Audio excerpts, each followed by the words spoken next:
Welcome, everyone. I want to thank you for your time here today. It's exciting to have many folks come out, gathered in the room. And I also want to thank Peter Steiger, the ARO Program Committee, the Hearing Health Foundation, and all of today's speakers for making this workshop on hyperacusis possible. While most presentations here at the ARO focus on getting enough sound signals to the brain, we're going to kind of talk about the inverse problem today, where there seems to be maybe excessive signals getting to the brain. So you might have to kind of invert your thinking compared to many of the other sessions. I'm Brian Pollard, and I'm founder of Hyperacusis Research Limited, a nonprofit dedicated to raising the essential funds to enhance the research for hyperacusis. And of course, today is an exciting step on our journey toward this effort, and I'm really thankful that this many folks can come out and hear about the challenges of this condition.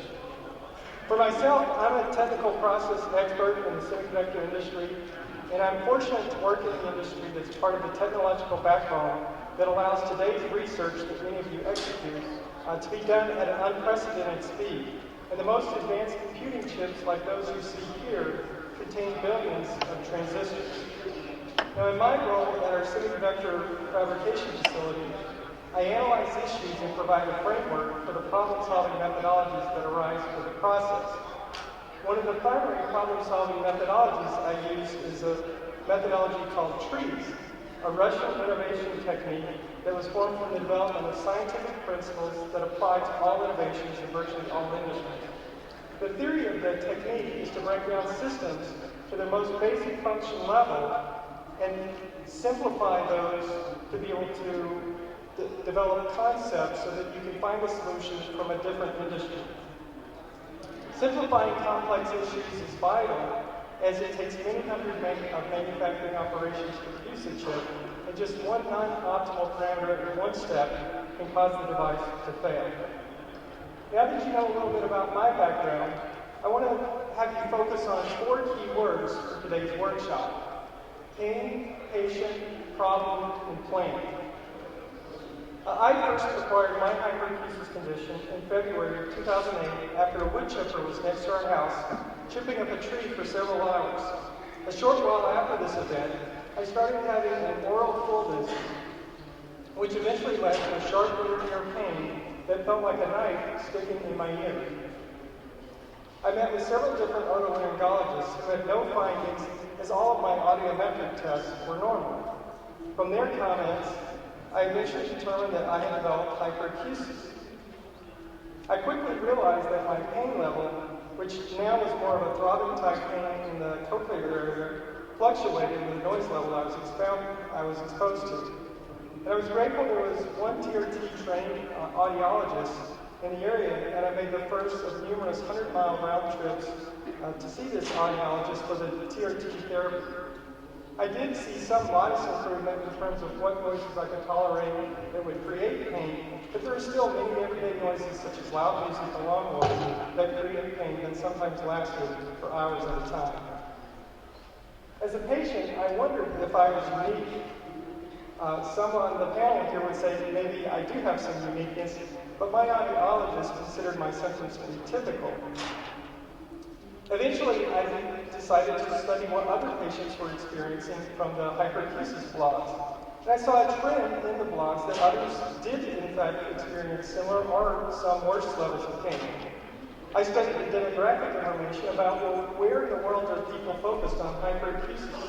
Here you see a Google Trends analysis that shows the countries that stand out from those who have historically searched on the term hyperacusis.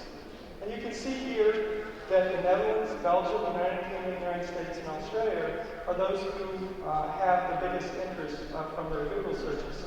For example, at the time, I could not find one clinical hyperacusis questionnaire that used the word pain. They used some similar words, distress or discomfort, but that didn't really describe what I felt and many others felt. So I kept digging, and along the way I had a lot to learn about the auditory system because that wasn't my background. I'm an electrical engineer by trade.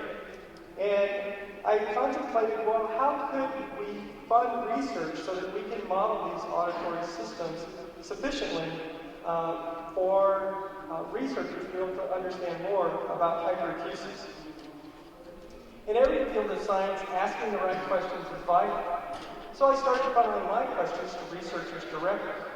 And I wasn't asking them questions like, what do you think causes hyperacusis, as many of them had never heard of hyperacusis.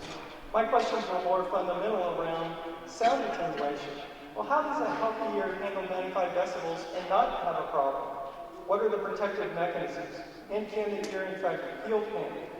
I was amazed and grateful that many researchers emailed me back, and then from their discussions, I could see that we can, in fact, model many ear functions very well, and I've learned a lot more about that here at the ARO. Still, there is not enough information for us to have a really good idea about the mechanism underlying hyperacusis. And I saw that one of the difficulties is there is a gap in the number of expert researchers considering the problem of hyperacusis. Eventually, I was connected with Dr. David Mountain at Boston University, who was willing to give me hours of time in his office contemplating all of these ideas.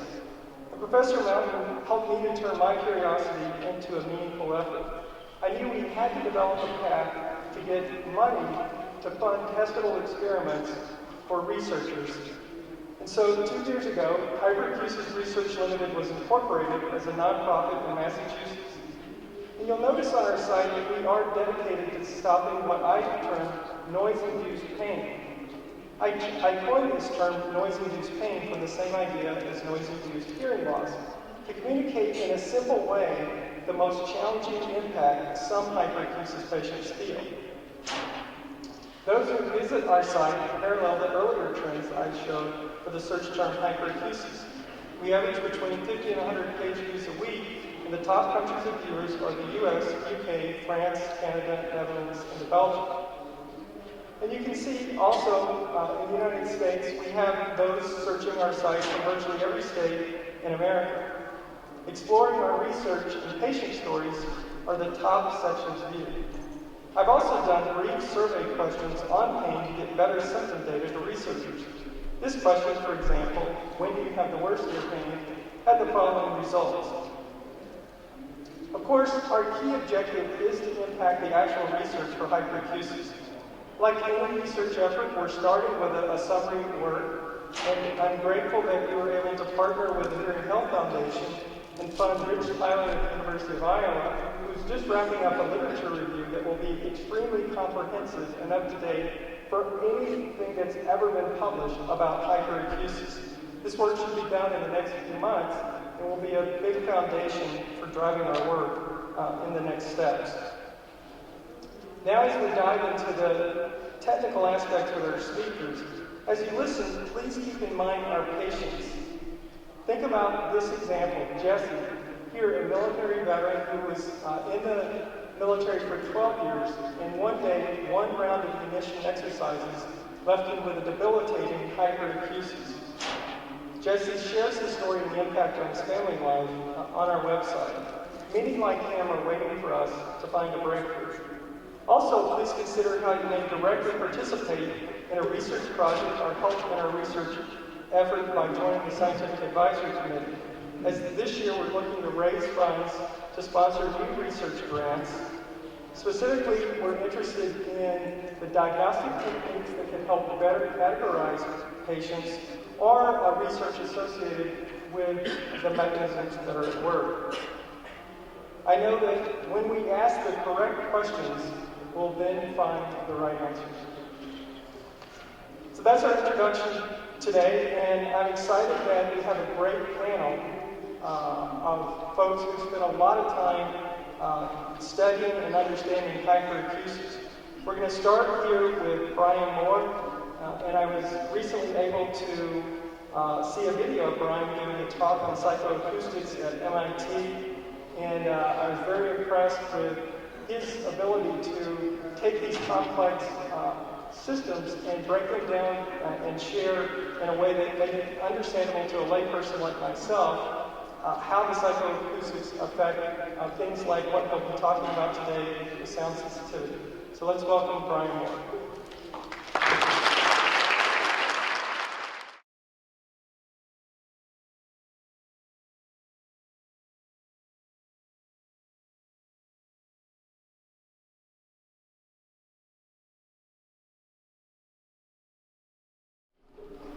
Right, so what I'm aiming to do really is to set the groundwork for the other speakers here.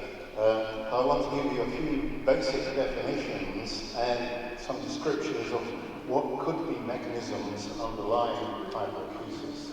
So first, a definition. Here's one definition: abnormally sensitive hearing, so that normally tolerable sounds are perceived either as excessively loud or as unpleasant or frightening, and I guess I should add painful as well to that. It's usually not associated with an especially good ability to detect weird sound. So absolute thresholds are not better than normal. So acuity is not better than normal, and maybe hyperacusis is a bad term, but we're kind of stuck with it. But it's also often called decreased sound tolerance or collapsed sound tolerance. And it's manifested by aversive reactions to sounds that are clearly audible, but would not normally lead to such aversive reactions. And I think we can distinguish two cases. One where the sounds are actually perceived as louder than normal, so the loudness perception is increased. Or the sounds may not be abnormally loud, but they're aversive, they're unpleasant or painful, despite not being abnormally loud. And I want to consider those two cases separately and consider some of the ways in which these effects could occur. So firstly, potential causes of greater than normal loudness. I'm going to go through a number of these. They're not mutually exclusive. They can all occur, I think, and some may be quite rare, some may be common. So one thing that may happen is that the stapedius reflex becomes defective. In a normal auditory system, the stapedius reflex attenuates low-frequency sounds, so the sound level reaching the ear is reduced. The reflex can be activated by sounds of any frequency, but it primarily reduces the level of low-frequency sounds. And if the reflex is defective, then you can get a greater loudness of low-frequency sounds and more susceptibility to masking by low-frequency sounds. So that's one fairly basic physiological cause. Another thing is loudness recruitment, which is commonly associated with cochlear hearing loss. And the effect of loudness recruitment is that once the sound is increased in level above the detection threshold, the loudness grows much more rapidly than normal. And we think that loudness recruitment is probably influenced by two factors: a loss of the compression in the cochlea that's normally produced by the active mechanism and the outer hair cells, and reduced frequency selectivity, also connected with the operation of the active mechanism. Now, usually in cases of loudness recruitment, loudness gets more or less to normal values at high sound levels. But that doesn't always happen. Sometimes you can get an effect called over-recruitment, where for a person with a hearing loss, the loudness is actually greater than normal at high sound levels.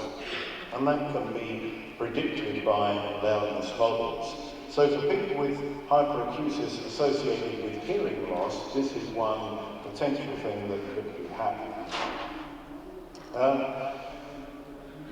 There may also be much more central things that happen when you have a hearing loss. I talked about loudness recruitment, which we normally think of mainly in terms of what's happening in the periphery.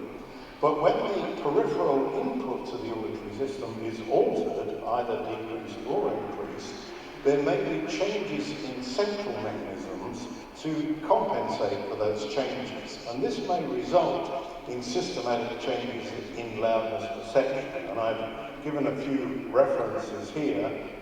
So if you get a person to wear earplugs for a while, then when you take those earplugs out, for a while everything seems too loud. So the person somehow adapted to that reduced input. If you can do the opposite. You can give people hearing aids that produce just a small amount of amplification. They wear them for a while, even though they got normal hearing, they're wearing hearing aids. And then when they take them out, everything then seem soft for a while. So it can work both ways round. So there are clearly these central adaptation or adjustment effects that can occur over fairly long time periods. So that this is just sort of wrapping up that point there. And some people have suggested that these changes in central gain are responsible for tinnitus, and I've given a reference to a paper there. And we know that hyperacusis and tinnitus often go together, they often occur. Given this central adaptation effect, it may be the case that wearing earplugs or avoiding intense sounds may actually make hyperacusis work. Some people with hyperacusis resort to wearing head ear attenuators or earplugs, and it may be that that just exacerbates these central effects and makes things worse. A fourth factor that we can consider is the role of the efferent system. We know that in the normal auditory system, there are neural signals sent down from various levels in the brain right to the cochlea that regulate the operation of the cochlea via signals sent to the outer hair cells.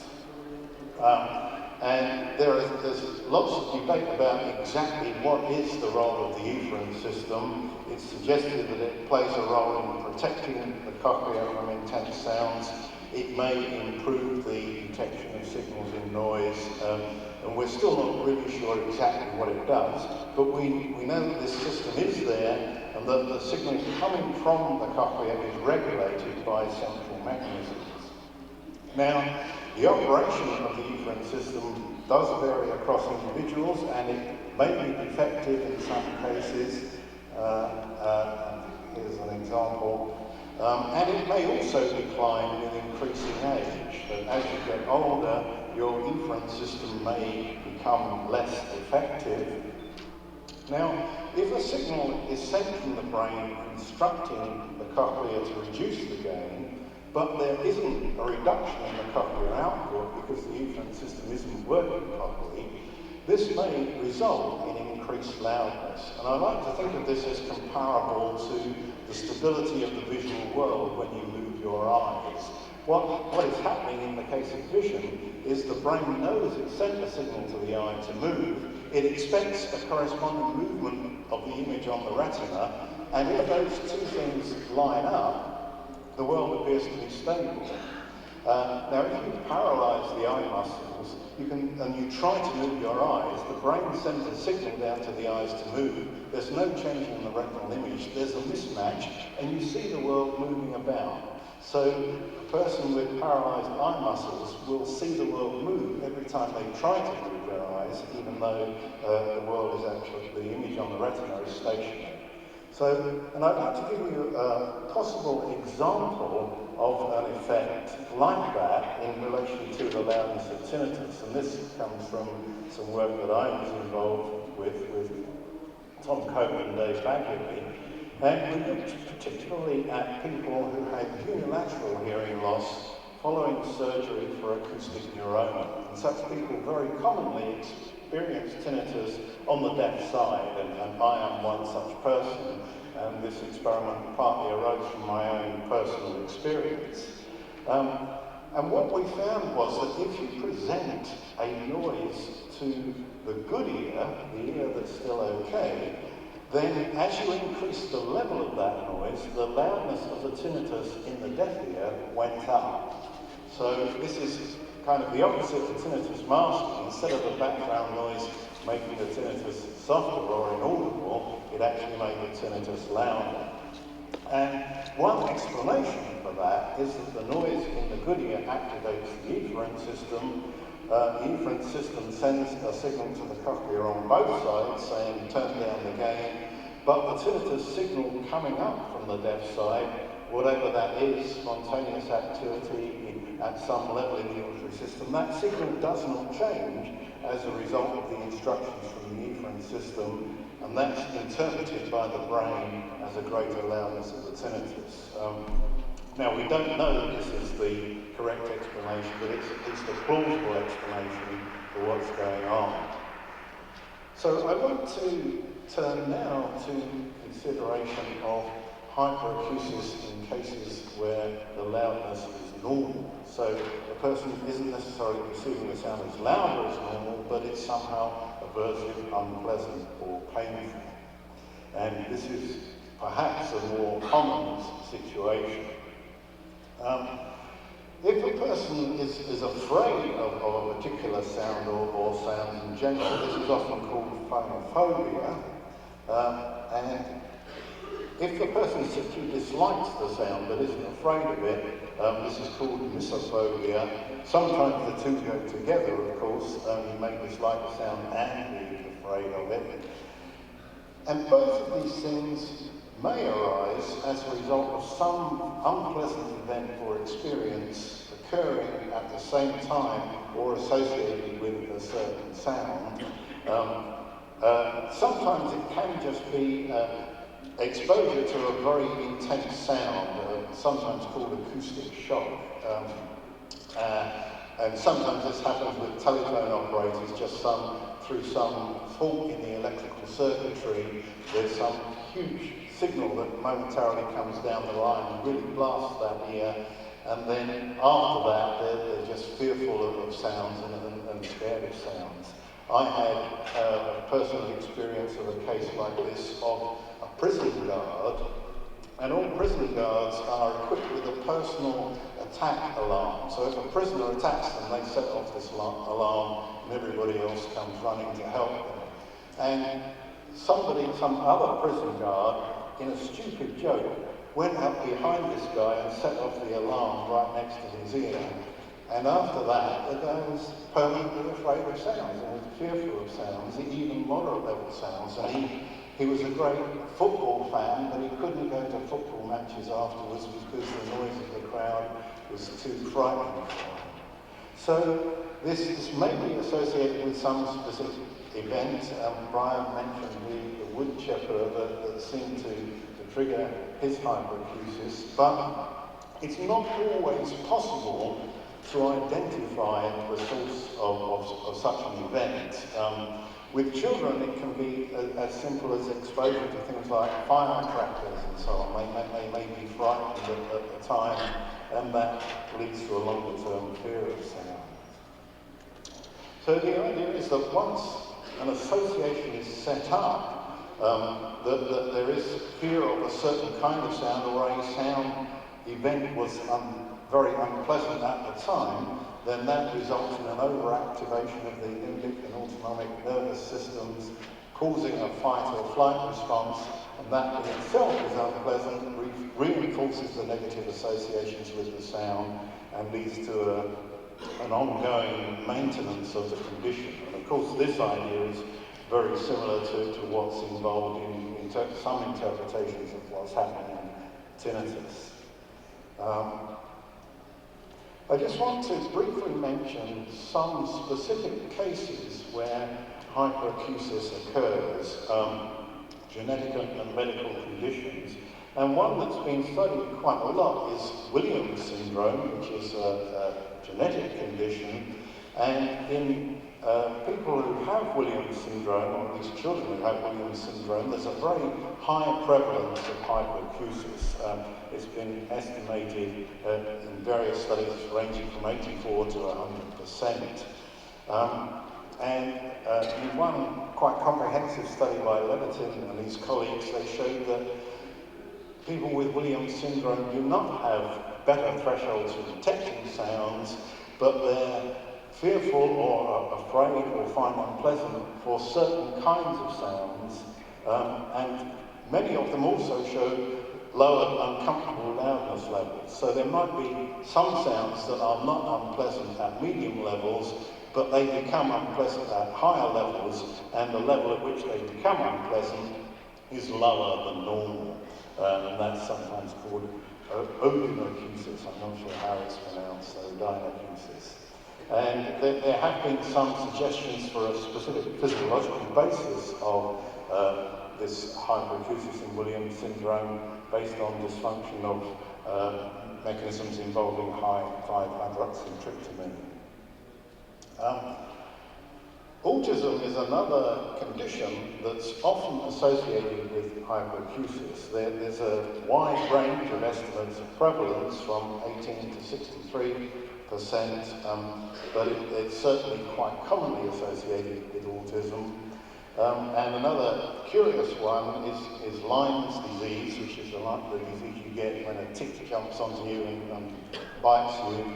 It can take a long time to be diagnosed, and the treatment also takes a long time. And many people with Lyme's disease seem to show evidence of hyperacusis or decreased sound tolerance. And it's not clear why this is happening. It may come from some dysfunction in the central auditory system, although occasionally it also affects the stapedius reflex as well as the facial nerve, so some of the hyperacusis may come from that. So that's all I wanted to say. There's lots of things that could be going on. There are many possible underlying mechanisms. I don't think we should always seek one cause in the same way that tinnitus may have many causes and arise from a number of mechanisms, so can hyperacusis. But there's no doubt that it's very bothersome to many people, and it's a problem that hasn't received enough attention, in my opinion. So, thank you.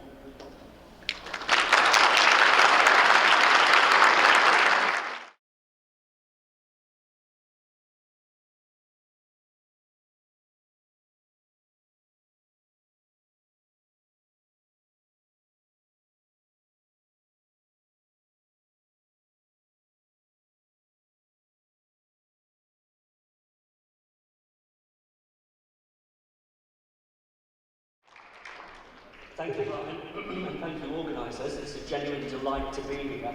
I'm sorry to tell you I've brought some English flu with me, so I hope my voice manages to hold up. At least half of you don't need to be concerned, because this is a kind of flu that only a man can get. So I'm sorry about bringing that to you.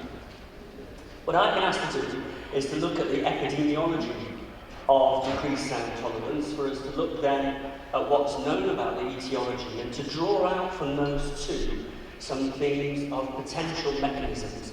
And I think that will both compare and contrast with what Brian said and with what future speakers are going to say also. There will be necessarily some differences of emphasis as we share things this morning, and I think that's the sign of a healthy debate growing in this area. What then do we know about the epidemiology of hyperacusis in the adult population? Well, really there are only two studies of any note. This first one was done by a Swedish psychologist, of whom you'll hear more, called Gerard Andersson, who at the time was working in Linköping in Sweden. He sent both a postal survey to the inhabitants of Linköping, but also placed a banner on the Swedish equivalent of the Times newspaper. In both surveys he asked the question, are you finding the sounds of everyday life too loud for you today? Got a reasonable reply both to the postal survey and decent numbers for the internet survey, and found a point prevalence, that is on that day, of people reporting those difficulties of nearly 10%.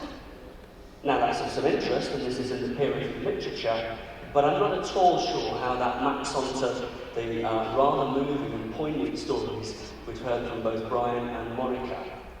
A further study, and this is again from Scandinavia and is in the conference literature, was from Hanua and colleagues who work in Oulu in Finland. They had a nice randomised postal study again, decent numbers, decent reply rate on there. Are you particularly sensitive to loud sounds? Nearly 1 in 5. So it appears that there are some natural variants in our sensitivity to the sounds of everyday life, but I'm not sure that this is particularly useful clinical information. What's then known about the childhood population?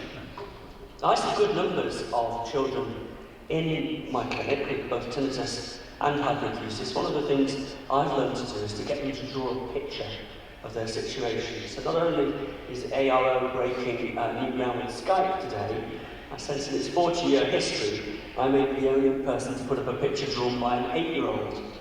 But this 8-year-old has got something important to tell us, I think. He's an 8-year-old boy.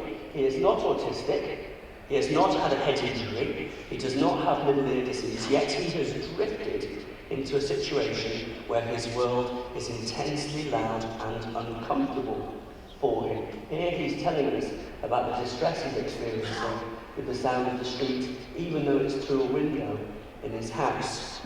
I think my interpretation of this speaks of some physical discomfort here. This is not a comfortable boy, and some emotional discomfort there. Whether that's physical pain or emotional pain is another story. So a rather poignant thing, I think. Now, this boy's mother was very moved by this picture.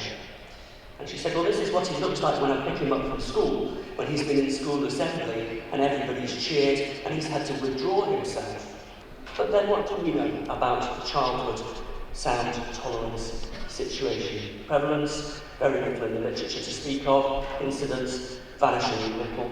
Coincidence with tinnitus. This is from a study that I just had published with 3 colleagues in Padua, Regensburg and Warsaw across Europe, all of which are centres of excellence for tinnitus, asking how many children they were seeing with tinnitus. And of those 88 children seen in 2009 across those 4 units, 38% had experiences of sound tolerance challenges. What then of the relationship with tinnitus? As Monica shared, this is rather nuanced, isn't it? Now, 40% of tinnitus patients report hyperacusis. Pavli Ashtrov is in the audience today, and he was the first person really to note this in any form of a robust, consistent method. Other people have reported some variance around that figure. And of course, that's going to be different because my patient clientele in Cambridge is going to be different from Billy Martin's in Oregon, it's going to be different from Jim Henry's, it's going to be different from Pavel's. So these things need to be interpreted in context, particularly when these are people who are known and are perhaps seeing tertiary referrals. One report of the number of patients with primary hyperacusis, that's their initial complaint is hyperacusis, and how many of them are experiencing tinnitus? Well, nearly 90%. So clearly some coincidence of these 2 symptoms. But what is that relationship? Well, I think it has to be nuanced, and as Monica shared with us, I think it's variable over time. I think it is possible that tinnitus can be precursive of hyperacusis. Similarly, it's possible that hyperacusis can be precursive of tinnitus. I'm not sure that that association is always causal, though I think sometimes it can, and I think at times these can be entirely coincidental. That would be a view espoused by Rich Tyler in Iowa, that these are 2 entirely different phenomenological situations that don't have commonality. I'm not sure that's always true. I think on occasion it can be true. Now, what then of a more realistic figure of the number of people who are in trouble with this, rather than just idly answering a questionnaire as they read the Swedish equivalent of the Times newspaper? Well, an argument by inference, and it is by inference, is that 4 to 5% of the industrialised adult population, industrialised world adult population, have significant tinnitus. If, by Pavel's reckoning, 40% of these have significant hyperacusis, then you come to a prevalence figure in the population of sound tolerance issues approximating 2%.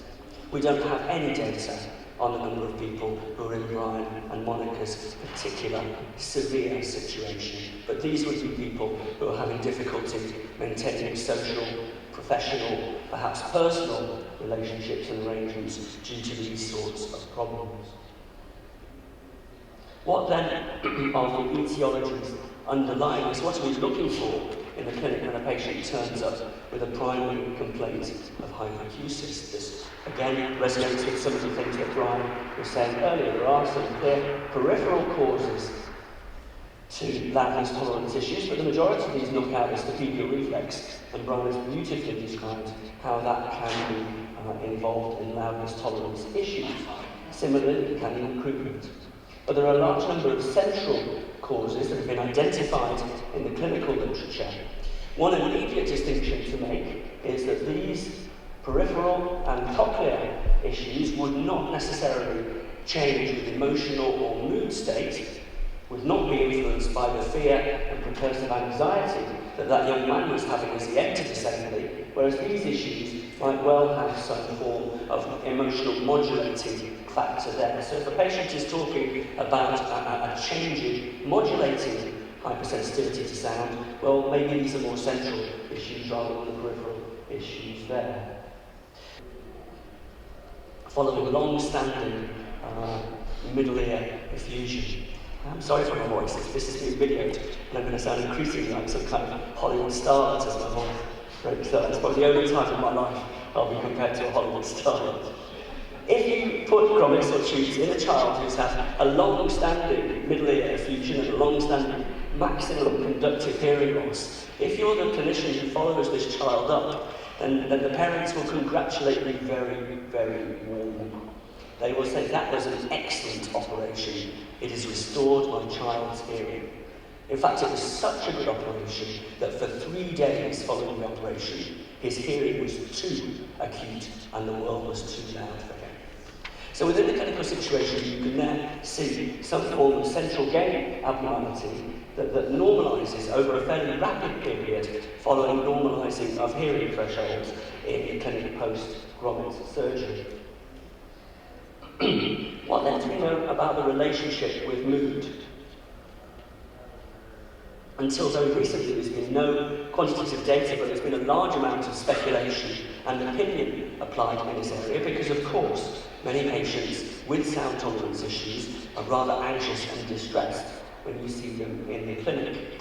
And a Swedish study here, again, involved Andersson in the authorship, found 47% of a series of nearly 200 patients with a primary complaint of hyperacusis had a psychiatric disorder of anxiety disorder, psychiatric diagnosis of anxiety disorder warranting referral and treatment. So there is anxiety and distress within this patient population. But if we look through the other end of the telescope, which is a rather interesting thing to do, here again from Scandinavia is a recently published study looking at emotional exhaustion and the behavioural and perceptual sequelae of that, emotional exhaustion being a Scandinavian term for stress.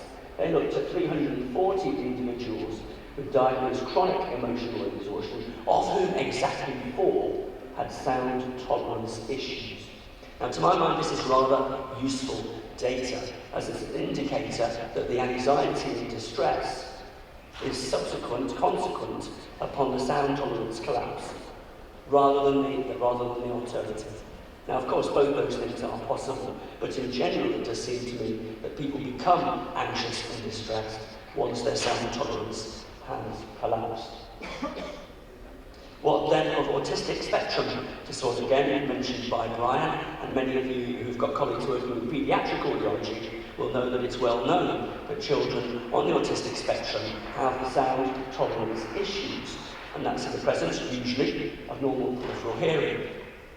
One paper that's very often quoted is the Rosenhall paper. Brian quoted a figure of 65% of individuals with Asperger's syndrome who had sound tolerance issues. Interestingly, Rosenhall's definition of sound tolerance issues was that these young people took off the headphones whilst having an ADR at 90 dBHL. Well, that's a reasonable definition of sound tolerance issues, but not necessarily one that would pass much modern consideration.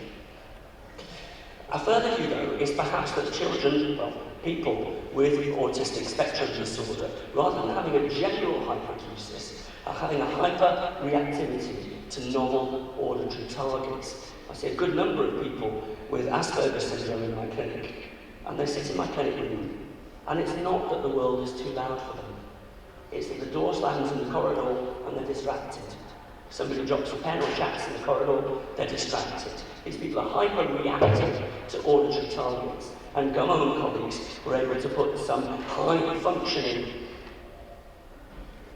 Asperger's people in a functional MRI scanner to try and determine that. Now, it's very difficult to generalise that data to the general autistic spectrum population, as it's a very high-functioning Asperger's person that will tolerate getting inside a scanner and will tolerate the sound of the scanner, which, as you all know, is a loud, intense experience to be in.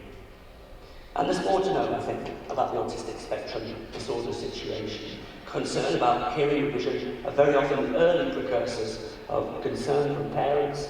Pain and hearing are the most common features reported, particularly in childhood autistic presentations. And colleagues now are identifying both possible structural and functional differences in the auditory system of people with autistic spectrum disorders. So I think there's considerably more to know in this situation. What then are the auditory mechanisms that we might draw out of these clinical observations? At the bottom saying, yes, the other half of the sky does have these issues of fear, control, distress. But what are the auditory half of the sky? Well, the first is the serotonin disorder that Brian mentioned, mediating the auditory startle, dysfunctional in migraine, depression and post-traumatic stress disorder. And serotonin fibers have an important role in modulating the intensity and perceptual importance of sound in the central auditory pathway. So at first, a compelling hypothesis. However, nobody's yet able to say whether it's one or other of the 13 subtypes of 5-HT in excess or in less than abundance in its particular site, or indeed in the wrong site. So this is rather a bucket view of the neurobiology of the auditory system, but I think is worthy of further investigation. It may well be that at some point some use of SSRI medication may be indicating decent trials in some of these sound tolerance populations, as I believe they are indeed populations.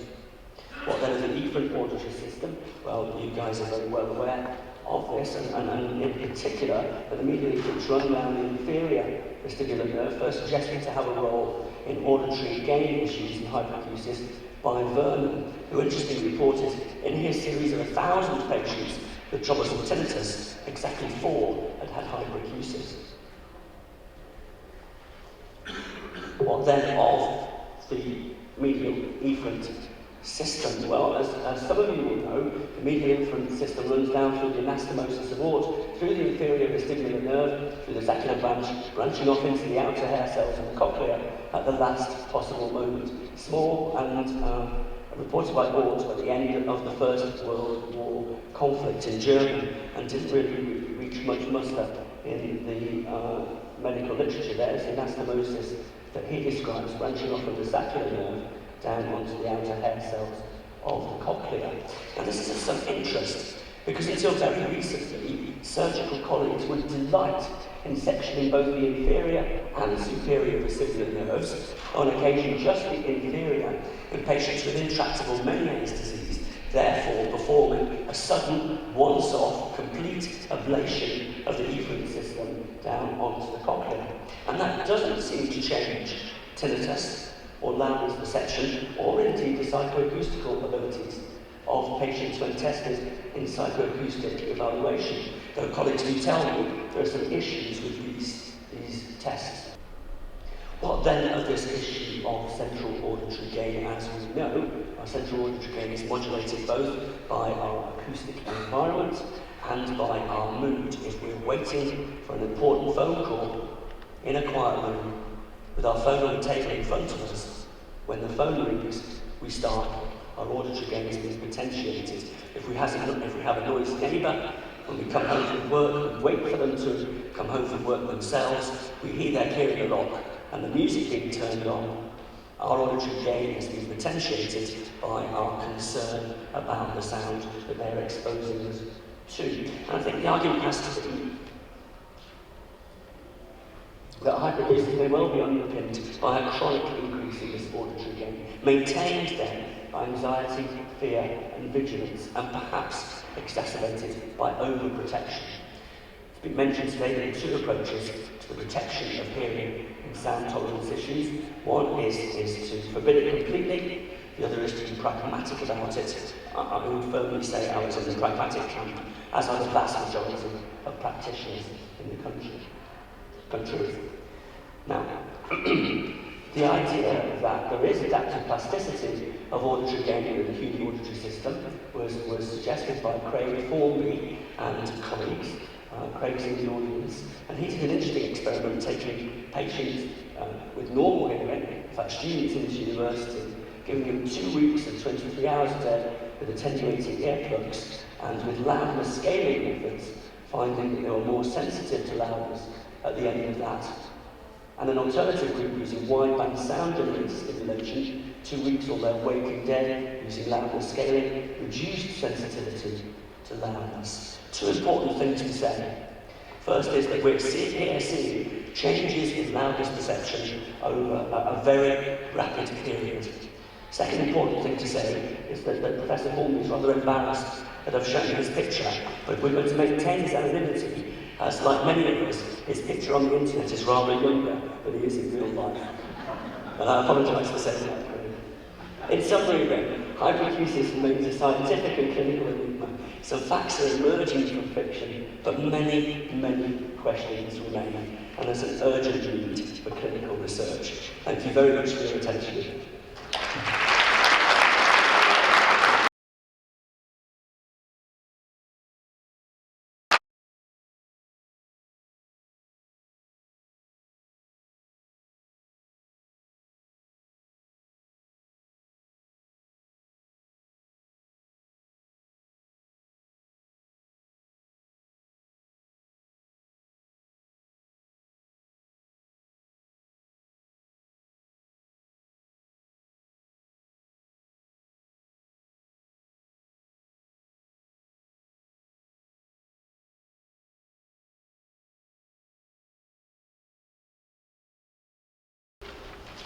Thank you, Brian. It's an honor to be included in this esteemed panel, especially with Dr. Bagley, who wrote the book on hyperacusis. So I always show where I work, National Center for Rehabilitative Auditory Research in Portland, Oregon. And I believe Dr. Feeney is here. So what I'm going to try to do is review the definitions, and I think you've already gotten most of the definitions, but we'll go over them really quickly, and I'll sort of propose a nomenclature framework. I'll present some data from studies that we've conducted, and I'll describe the methodology that we use to diagnose hyperacusis and to assess its severity. So these are the terms that we're bandying about: hyperacusis, misophonia, phonophobia, and loudness recruitment. So starting with the broadest umbrella category, it's generally hypersensitivity to sound that we're talking about, and that can be referred to in different ways.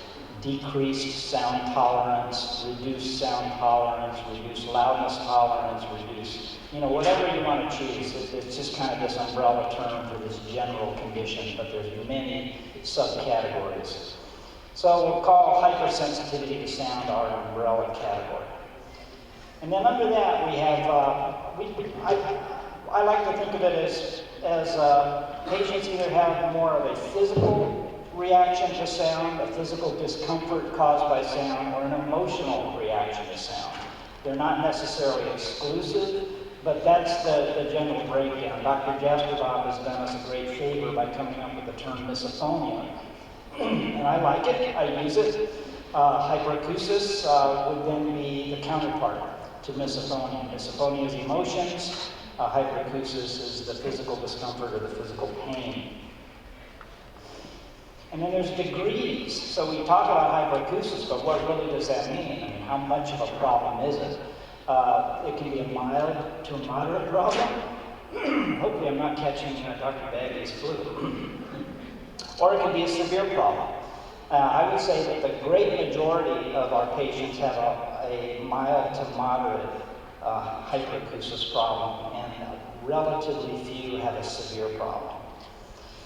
Phonophobia, according to Jasperbob, is a subcategory of misophonia. I agree with that.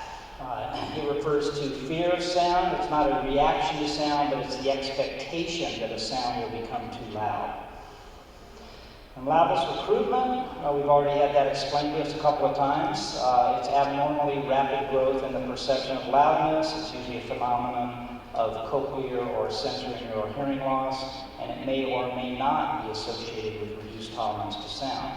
So here's an example audiogram with hearing thresholds, some high-frequency hearing loss. Here's LDLs down in the normal range. So this person has recruitment with normal sound tolerance. recruitment is not necessarily a problem. In this case, same hearing loss, but reduced loudness discomfort levels. So this person has recruitment with reduced sound tolerance. So there's recruitment with hyperacusis versus recruitment without hyperacusis. So loudness recruitment is not a sound tolerance problem. So this is how I kind of break it down. This overall category of hypersensitivity to sound broken down between physical discomfort or hyperacusis, emotional reactions, and misophonia. You got different degrees, mild or moderate and severe. I would place those in different categories, and they need to be treated very differently.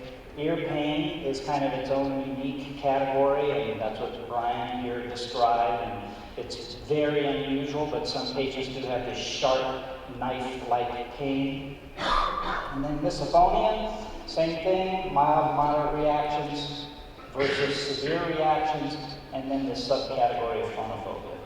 So that's my simplistic way of sort of putting all these terms together. So, however, I'll stick with convention. In the literature, people generally refer to hyperacusis as sort of the umbrella term. So I think that's acceptable, and even though technically I would make a distinction between hyperacusis and misophonia, I'll continue to use the word hyperacusis as the more general, overarching term. So, how do we diagnose hyperacusis? Basically 3 ways. One is actually to measure the level at which sound becomes uncomfortable. That's typically referred to as the loudness discomfort level or the uncomfortable level. You can use written questionnaires, and you can do a person-to-person interview. So we'll talk a little more about LDLs, loudness discomfort levels. It's the level at which a sound becomes uncomfortable. So if you raise the sound a little louder, a little louder, a little louder, and you ask the patient to tell you when it becomes uncomfortable, they'll say, okay, right there. It's starting to get uncomfortable. So here's, again, normal sound tolerance. LDLs down here, regardless of the hearing loss and regardless of loudness recruitment. This would be reduced LDLs, and that's really an indication that the person has a sound tolerance problem. Now, you don't know exactly what's going on with this person. Maybe they're just afraid of sound. Maybe they can really tolerate sound at 100 dB, but they're telling you at 70 that it's starting to get too loud because they don't want it to get too loud. That's one of the problems with LDL testing. So if a patient has average LDLs below 100 dB HL, does the patient have hyperacusis? That's the question. And the answer is it depends. So there's lots of problems associated with LDL testing. I just mentioned one. You know, it's hard to find that level that sound is starting to become uncomfortable. When you're doing LDL testing, you don't want the sound to actually become uncomfortable for the patient. And these are patients for whom sound is already uncomfortable. So you're really introducing an aversive task to patients who are sort of fragile and sensitive, and so they don't like it. Depending on the instructions, you're going to get different results. The results of LDL testing are not particularly reliable, and the results do not necessarily agree with the subjective report of a sound tolerance problem. So these last 2 are highlighted in yellow because I want to present some data related to them. So here's data from 137 subjects with bothersome tinnitus who we enrolled in one of our tinnitus studies. So they all had very bothersome tinnitus, so bothersome that they qualified to be in our study. Their LDLs were tested repeatedly at audiometric frequencies. The instructions we provided to them were consistent, they were scripted, they were read to the patient to make sure that every patient got the exact same instructions. And then the subjects were also asked to report if subjectively they had a problem tolerating sound. And so the results of this testing, half of the subjects had normal LDLs. So they had LDLs 100 dB or greater, and half had reduced LDLs. So they had average LDLs below 100 dB. But of those who had normal LDLs, over half of them reported a reduced tolerance to sound. So that was a discrepancy. And for the half that had reduced LDLs, almost half of those had no difficulty with sound tolerance. So there was just this discrepancy between the LDLs and their subjective reports. And then what about reliability of the LDL testing? So we tested each subject twice within a session, and we did that at the time because we knew they were unreliable, and so we would test them one time, and then we would test them a second time, and we would use the second test results as our actual data. So now we can compare between the two. So this is just right ear. We did right ear, we did left ear, we did test 1, and we did test 2. Here's the frequencies, audiometric test frequencies, and then we would typically consider plus or minus 5 dB to be normal variability. So if they exceeded plus or minus 5 dB on their repeated LDLs, we would include them in this percentage over here. So at 500 hertz, 40% of them exceeded normal variability. At 1 kilohertz, 35% of them exceeded normal variability, and so on. As you can see, in the higher frequencies, we had improved reliability, but that could be easily explained because it's a more compressed dynamic range, so there's less room for them to vary. And then if you take the test 1 minus test 2 LDLs, they range from minus 30 to plus 45 at 500, and you can see the range is pretty wide all the way down to 8K. So bottom line is, when you do repeated LDL testing within a session, just one after another, you get this kind of variability. And this was done by a qualified audiologist who really knew what she was doing. So the question is, should LDLs be obtained from patients? And I'll go out on a limb and say probably not. And I know a lot of you will probably disagree with me, and a lot of you may be doing LDL testing, and that's fine. That's why we're having this panel discussion today, because we don't all agree on everything. But the validity of LDLs as a measure of loudness is questionable. LDLs are often unreliable. They can cause anxiety and discomfort in patients, and the results of testing do not normally guide intervention procedures. So we have stopped using them, but I'm not saying they should never be used, and actually they are a good benchmark, and I think there is potential application for using them. I'll leave it at that. So, diagnosing hyperacusis. I think the way to do it is to ask the right questions. And this is done through screening questions, it's done through written questionnaires, and it's done through a structured interview. So for screening, every patient who has an audiological evaluation can be screened for hyperacusis. And we put together 2 items. We have a 2-item screener, and the 2-item screener can be done in about 30 seconds. So it's really very simple to screen every patient for hyperacusis. And this is the screener that we put together. It's actually a tinnitus screener, a hearing screener, and a sound tolerance screener. We really needed this because when we recruit subjects for our studies, we need to know, do they really have a problem with tinnitus that's not confounded by their hearing problems? And we also want to know how much of a hearing problem do they have that's not confounded by their tinnitus. So these questions are all very carefully crafted so that we get the right information, especially over the telephone, because we're normally screening people over the telephone. We want to make sure we're not getting people into our lab and spending a couple of hours with them and then realizing, oh, they really don't have a tinnitus problem, they have more of a hearing problem. So we put together the screener. But we also decided, since so many patients complain of a sound tolerance problem, we'd add a couple of sound tolerance items, which we've done here. And I can't even read them from here.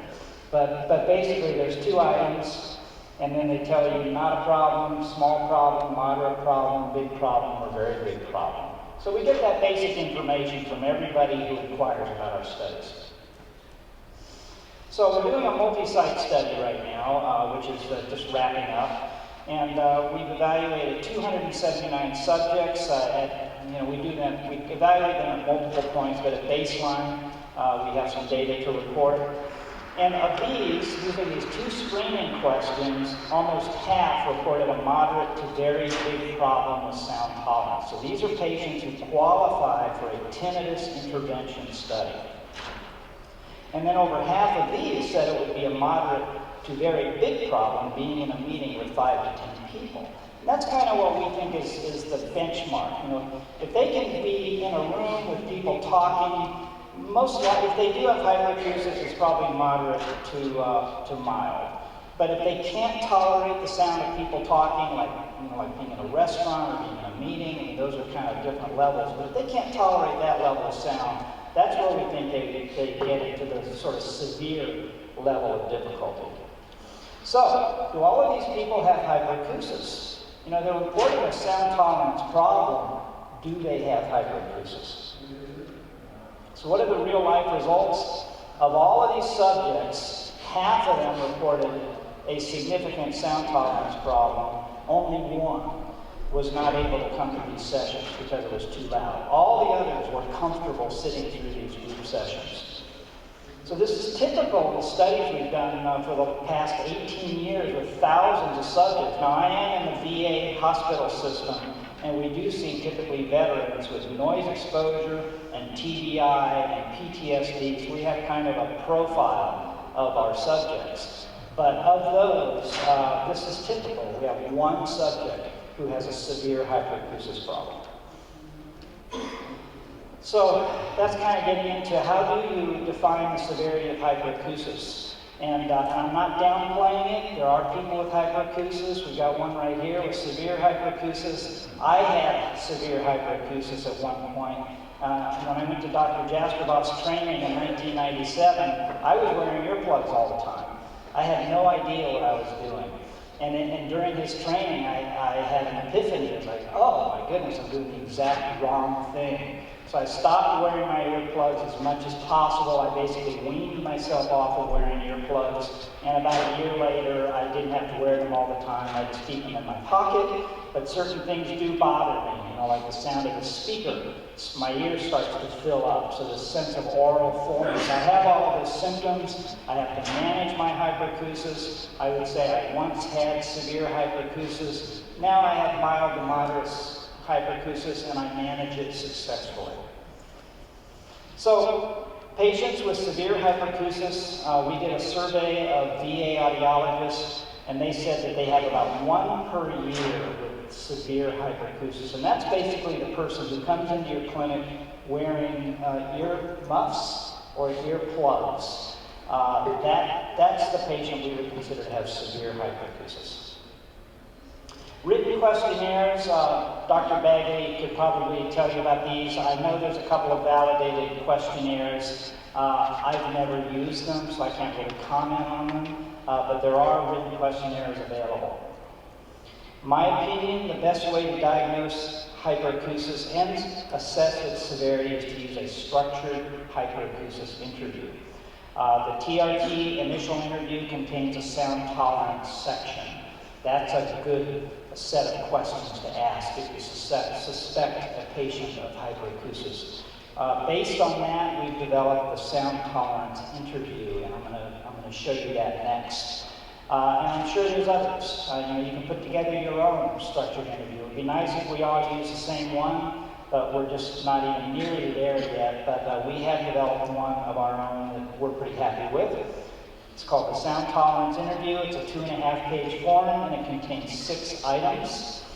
So here's item number 1. Do you wear hearing aids? So this question is all about, is their sound tolerance problem related to their hearing aids? If their hearing aids are adjusted too high or too much sound is coming in, that could be the source of the problem. It may just be a hearing aid problem. In the VA, a lot of veterans are wearing hearing aids. And if they complain of a sound tolerance problem, it may be just because of their hearing aids. Item 2, how does trouble tolerating sound affect your life? So this is an open-ended question. We want to elicit from the patient, what do they think is their hyperacusis problem? Item 3, on a scale of 0 to 10, how much does trouble tolerating sound affect your life? So we're asking them to scale the difficulty they're having with sound tolerance. Item 4, what kinds of sounds are too loud for you? So now we're getting into the details. And note here we have a comment to the clinician, check all categories that apply. Item number 5, I'm going to read a list of activities. I want you to tell me how often trouble tolerating sounds is a problem during these activities. And one option is avoid. So if they avoid these activities, you make a note of that. So you're really starting to profile the person, and you're parsing out the hyperacusis from the misophonia types of problems. And then item number 6 is the last item. Do you ever wear earplugs or earmuffs? So there's a lot to this item, but the bottom line is you're trying to get at is the patient overprotecting their ears. And that's exactly what I was doing before I went to the TRT course. I was overprotecting my ears, and just like Form B's study shows, if you keep earplugs in your ears, you're going to increase your sensitivity to sound, and you're going to exacerbate your problem. So 6 items are sufficient to get all of this information from a patient, and this is what we think is the best way to diagnose your patient.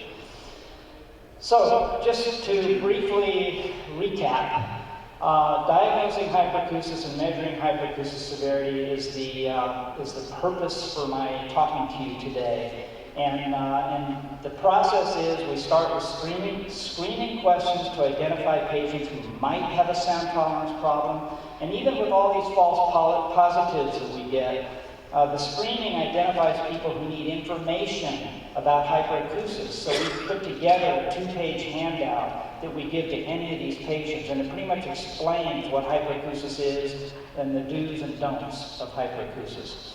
Then we determine if the patient needs further intervention, and we think that if you sit down with a patient and they're not even bothered by your voice, most likely, if they have a problem, it's a mild to moderate problem and not a severe problem. If there's any doubt, we use the sound tolerance interview. The main concern is to identify mild or moderate versus severe.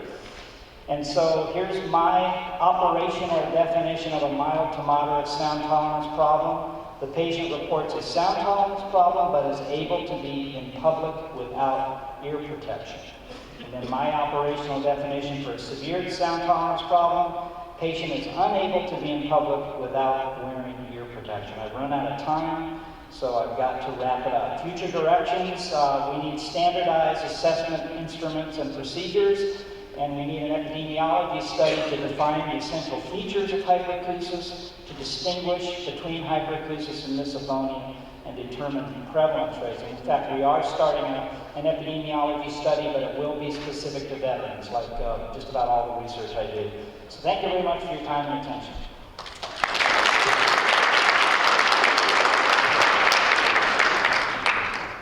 All right, to carry us through our last talk while your stomach is churning, we have Billy Martin, who I'm sure will keep us going. He's going to talk a little bit about hyperacusis treatment options. Wait, it's lunchtime, isn't it? This is my go button. Hi everybody, glad to be here to talk about this interesting but kind of confusing topic. You know, I'm listening to all this going on and I'm wondering, maybe it's the rest of us that are really messed up because these people that have sound tolerance problems are actually, you know, more protective of their ears. It's in these situations where we should be protecting our ears that they're saying, no, this is wrong. You know, what's wrong? I mean, the ear is this magnificent thing that's designed to hear the twig snap before the bear jumps out and eats you, right? It's not designed for rock concerts or traffic or taxi cabs. So maybe they're just being released into what we should be doing. But it can be a problem sociologically, especially in a noisy situation. So the nice thing about going last is everyone else has done the heavy lifting for me. And so you've heard an overview, we talked about impact and possible mechanisms and how to diagnose it and some etiology type things. And so I'm going to talk about what the practical nuts and bolts of how we try and help these individuals when they come to us in the clinic. First of all, we go through the list that you've seen, and we really, before we do anything, we want to rule out and address any active disease processes that can be treated. If we can treat the active disease process and reduce the other parallel symptoms, great. So you want to make sure those things are at least screened and looked at. From there, we move on to doing kind of the process that Jim talked about. We want to break it down into subcomponents. And the terminology I use is a little bit different than what Jim said, but let's just think phenomenologically. When people come in, what kind of problems are they having? What are the manifestations of the problems? What are the situations?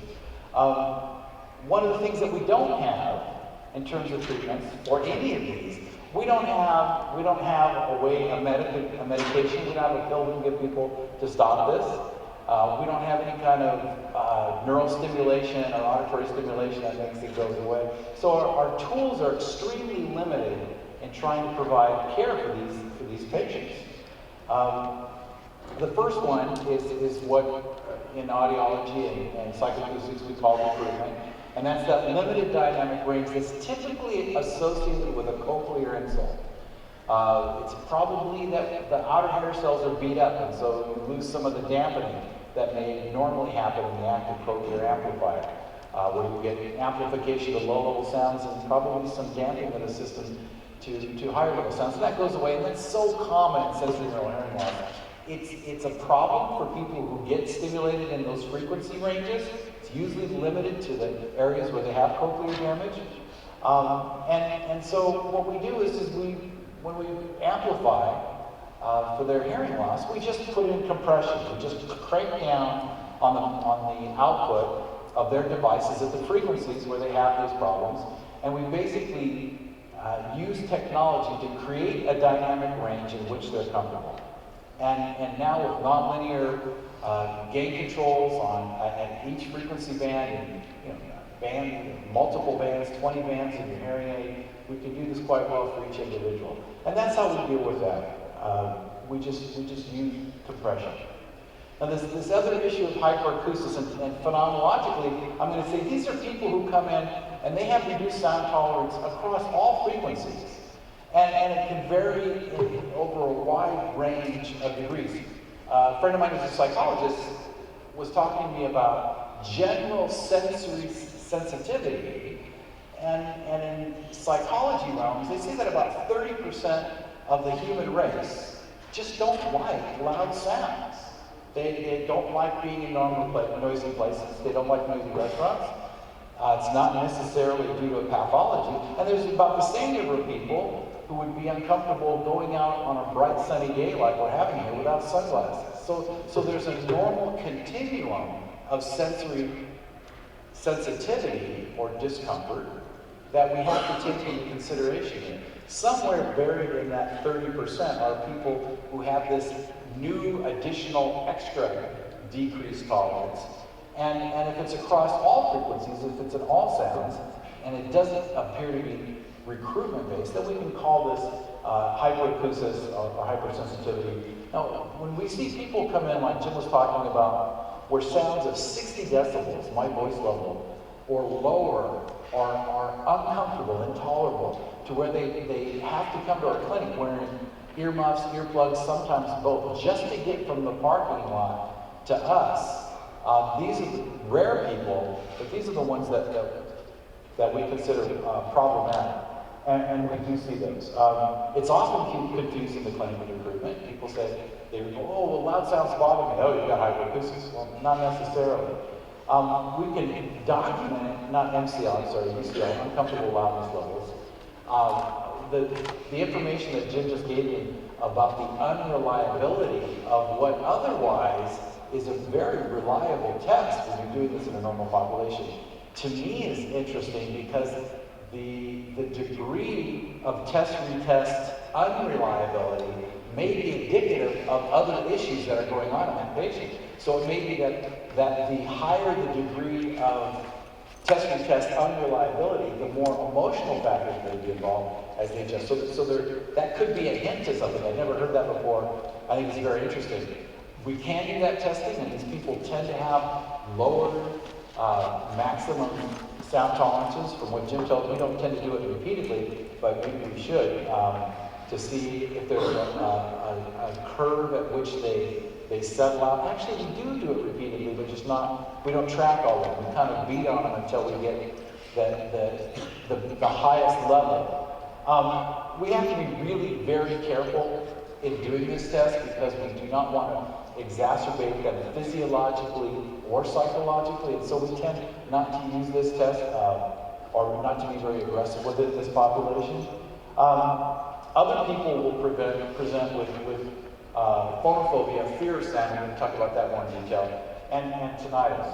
So how do we manage it? Well, we want to desensitize the auditory system. I love it. If you can get this study by Craig Formby and the group at Maryland, it's just this great study because it shows how auditory deprivation is going to increase the sensitivity. Auditory stimulation in just this beautiful, simple experiment in normal hearing aids is going to decrease the sensitivity, and we can use that as a launching point for our therapeutic interventions, for our management. And so what we want to do is we want to get sound, good sound, controlled sound, safe sound into that auditory system to see if we can reset that internal gain any way we can. Now, we use ear level sound generators. They make a broadband noise. There's a host of them available. You can use iPods with sound MP3 players. We have so many different options now to deliver sound to our patients. Controlled sound, safe sound, tolerable sound, maybe even pleasant sound to them to start working at this. And I was explaining to Brian the difference between when you're doing physical therapy, you want to exercise. You go in and you go up and down the stairs, or you lift the weights to restore that muscle. And a lot of times when you go to the weight room, you may do the heavy lifting, the big giant weights. Well, we don't do that. This is more like putting ankle weights on and wrist weights on and going through your normal day with just a little bit of weight on the auditory system to gradually increase the strength. So this is a gradual process. We don't want to overdo it. It may take weeks to months for this normalization process, but in the vast majority of the people that we see, it works. We get this normalization, and what they tell us is that they get their lives back.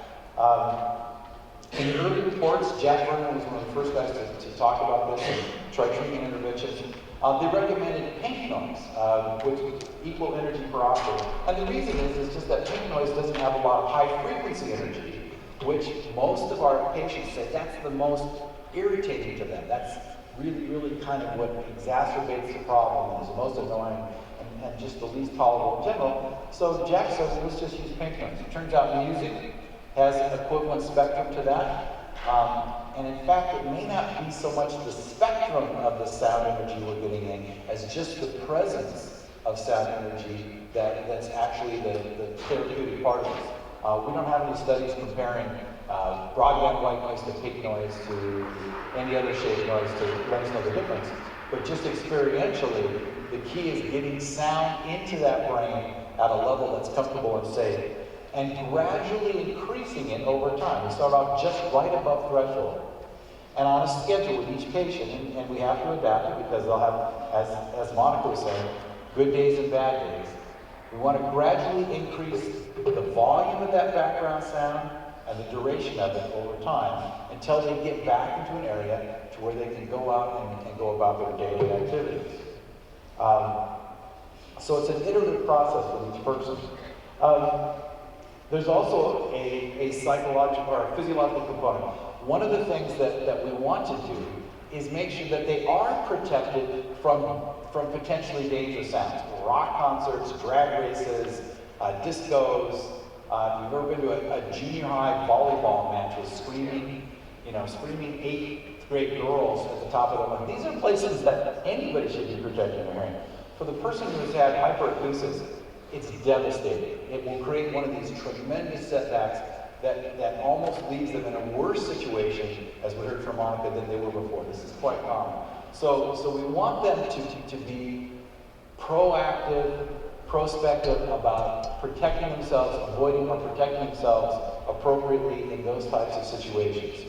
Overprotection, just as the Formby data shows, is counterproductive. It's going to increase the gain. Gerken did a wonderful study where they showed that spontaneous firing rates of the auditory nerve go up as you deprive the system. So we're increasing that internal gain as the ear is looking for sound. We don't want to do that. There's a psychological component. I mean, think about it. If somebody comes up and kicks you in the shins and it hurts, or is uncomfortable, or scares you, the next time you see that person, you're going to have a strong emotional response.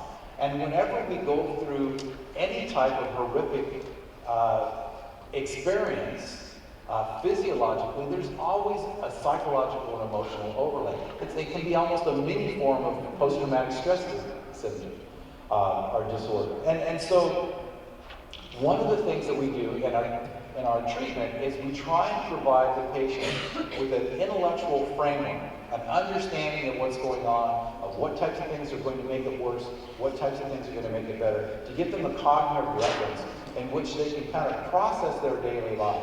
And that's tremendously comforting because people who are just out experiencing this in the wild world with no idea what's going on, they tend to become very reclusive. We have a number of patients who live in their basements, you know, with absolutely no sound stimulation if they can. They become very, very terrified.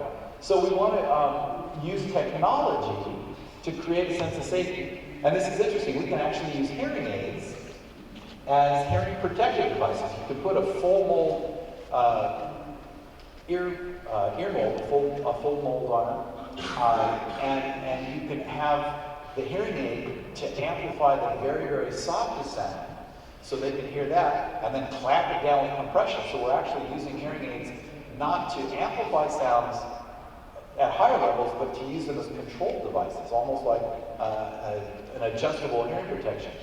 We can also use those either through using combination units, which generate a wide variety of broadband sounds, or with streamers that we can use an iPod and bring any sound through those.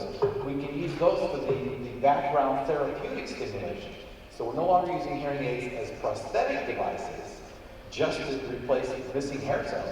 We're using them as therapeutic devices that give the patient complete control over everything that goes into their ears, and we can adjust the dynamic range of the input into a zone that's safe and gradually increase it over time, and therefore use it therapeutically. The safety is a huge issue. Cognitive behavioral therapy, very, very important. Counseling to address the emotional issues, the reaction, also can be extremely important in parallel to our acoustical management. There are these special cases that we talked about where the chief complaint or the chief problem from sound exposures is physical pain. And we find these to be extremely rare in our clinic. Brian's identified several people that have this phenomenon. But in these cases, there can be acoustically triggered, extended over long periods of time, hours of a pain phenomenon, the head and the ear. I don't know of any unmyelinated C fibers that generate from the basilar membrane. There are mechanisms similar to what we see in pain in cochlear processes. We for sure have innervation of trigeminal and glossopharyngeal nerve in the ear canal. So when we reach the threshold of pain, is that a cochlear phenomenon or a tissue phenomenon? I'm not sure. But this is a very, very severe, very usual case. We don't know what the mechanism is, and we can try the same type of treatment that we're doing now. I'm not familiar with it enough. I haven't seen enough patients with this. In those cases, we almost need to be overzealous on the top end of the protection and give them a very, very sheltered, again, not deprivation, but really limiting the sound input to keep this from recurring.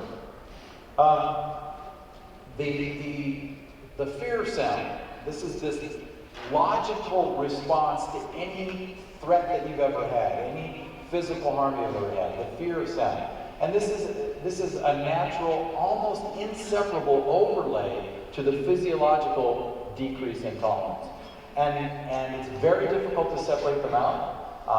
We don't have tests that are sensitive to that. When we do the loudness discomfort levels, it's going to combine both of these. It's going to combine whatever physiological phenomenon, whatever psychological overlay. But it becomes a conditioned response to where the individual is on high alert at all times. Whenever they go into a situation, they need to be ready. Or, as some people do, they carry their protection as to give them a sense of confidence. But without that protection, they are actively, they sense this vulnerability, and they want to avoid this discomfort and pain and exacerbation of the problem. And so this is going to come out during the patient interview. When you're talking to these people, that you will ask questions and they will tell you, yeah, you can feel that. In some cases, we may need to bring a psychologist on board to help unlink that learned response. But it's only going to come when the patient feels safe and protected, and it's only going to come when they start to lose some of this loudness tolerance problem.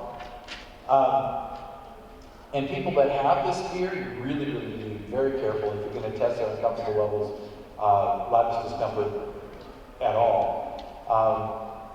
Again, they're going to require complete control of their auditory input, at least for the immediate time. And CBT counseling are essential.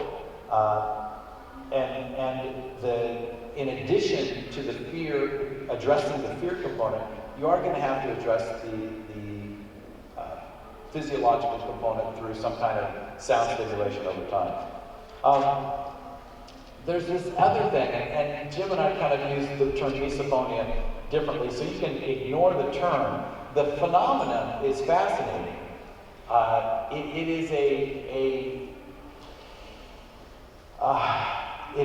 a very strong emotional reaction, sometimes rage, anxiety reaction to very specific sounds, and the sounds are context dependent. And so a person may be in a room and they can go to a nightclub and hear all these different sounds, it's fine. They sit down at the dinner table with their family members and somebody's chewing their food or has a cold and sniffs, and they go crazy. It's just uncontrollable rage. And it looks like, it appears to be that there's an extremely strong connection between their auditory inputs and their limbic system, their emotional limbic system, that has developed this immediate response. In our experience, it always seems to be part of a greater generalized anxiety disorder, that there are other emotional components. The trigger sounds that trigger this response are interesting. Primarily sounds of mastication, chewing, slurping, swallowing, sucking, smacking, sometimes breath sounds or sniffing, plate scraping, ripping a piece of paper, clicking an ink pen in class. And these people have a very profound reaction to it. We have one guy this poor guy, he's sitting in a movie theater and someone starts eating popcorn behind him. And from the crunching sound, he has to run out of the theater into the parking lot and just scream at the top of his lungs to release this pent-up rage. His fiance is a beautiful woman, they're young and in love. She's got chronic sinus, and so she sniffs all the time. They had to call off the wedding. Okay? We have another patient, a University of Washington medical student, who came to us. And when she rides her bus to to work during the day or to school, there's people that sit on the bus every morning and eat, and they're munching. And so just approaching the bus, she starts having panic attacks, breakdown. And so we had to figure out, how do we get her on the bus and under control and get her to work without being overwhelmed by this? So they're very, very specific. You see it most often emerge during adolescence. Young people, it seems to be just in our limited exposure, more females than males, but there are males. We do have examples of families where the daughter is referred to us, and it turns out her brother has it, and her mother used to have it but kind of outgrew it. And the parents just think that the kids are going through a state of rebellion and don't understand why they won't eat dinner with them. Interesting group. So extreme annoyance, rage, anger, panic attacks, physical dysesthesia. It appears to be contextual in that the people who are relationally closest to these patients have the most profound effect. As you move further away, sociologically, there is less of effect. In severe cases, that sphere increases. So, what do? If there's any medical issues, we'll resolve it. We try and identify those trigger sounds. Again, give them an intellectual cognitive framework in which to deal with it. And then we use other sounds, broadband noise, to decrease the signal-to-noise ratio of these trigger sounds in every context. It can be broadband noise. It can be all kinds of things. Music, broadband noise through sound generator seems to work the best. And we get them involved in counseling for the anxiety. And this is really the counseling is most important. What we found doesn't work is if you take those chewing sounds in isolation and just present them, like to bombard them, to try and do desensitization, that is very counterproductive. That completely undoes everything. So don't do that. It's a great way to torture people. But if you want to blend those sounds into a more pleasant sound or a more neutral sound, it's possible that may be helpful. So this is a fascinating phenomenon. No idea what it is. So these are all different things that we do. The main approach is we want to get good sound into the brain at controlled levels, create a sense of safety, and address the emotional reactivity. And that's what we do now. And the vast majority of the people that we see, the vast majority, do extremely well over time. They come and say, I got my life back. It may not be perfect, it may not be all the time, but certainly they move much better toward normalcy. Thank you very much. Good to have you here.